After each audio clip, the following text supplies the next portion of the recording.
Phoenix. But first, there's been some talk in Washington of implementing what's known as a border adjustment tax. It would basically tax imports coming into the country. This morning, a group called Americans for Affordable Products is talking about why it does not like this idea. Michelle Ahlmer is executive director of the Arizona Retailers Association. And Michelle, give me your elevator pitch here. Why don't you think this is a good plan? Well, it's really going to be passed through to the consumer. I mean, there's no way that businesses can absorb it. And so what we're talking about is higher prices on things that we all need every day. Supporters say that this kind of thing would encourage businesses to make more stuff here so they're not subject to this tax and thus add jobs here. Would that not happen, do you think? I just don't see how. I mean, you look at the things that have happened in the last few years, and certainly here in Arizona within the last year, on the increased pressure on employers.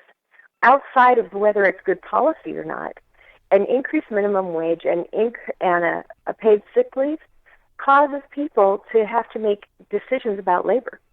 And even if it's putting parts together to make the final product, those parts generally still come from overseas because it's just so much easier to do it. I mean, and that's just talking about labor. We're not talking about zoning and permitting. How many towns do you know that want a paper mill in their town? This is big policy changes that don't get fixed simply by adding a tax on everyday goods. So if one of the goals is to try to get more things made in this country and more jobs making those things, and this tax in particular won't necessarily do it by itself, is there a way to do it, or has the ship sailed on that, do you think?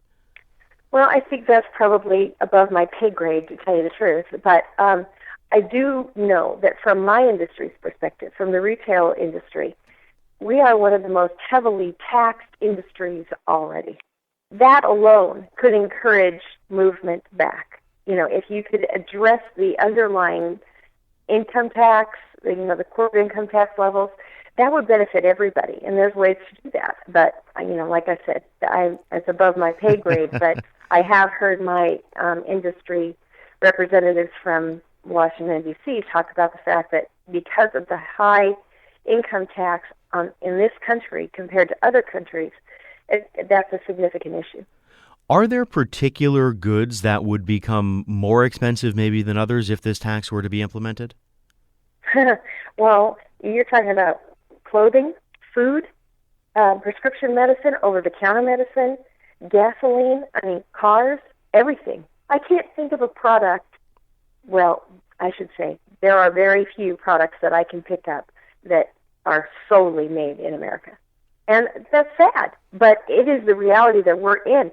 We can't try to be in a global marketplace and then say, oh, but just kidding. How much more expensive would these things get? Based on the studies that the National Retail Federation has done, they've done an analysis that shows that the average family would look at $1,700 increase in the first year alone. Overall for all of these items? For household items, clothing, food, all those kind of goods. That doesn't include the increased cost of cars, machinery, that kind of thing. Do you think that Arizonans might face more of a brunt of this based on our geography and the amount of trade that happens between Arizona and, say, Mexico? That's a good question. I don't know the answer to that because we're talking about goods that are shipped in. And I know that there's a lot that are shipped in from Mexico, but I don't know how it would compare to other countries that we receive goods from and that come through other means, like through the ports in California.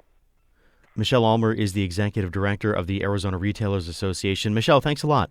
Thank you very much.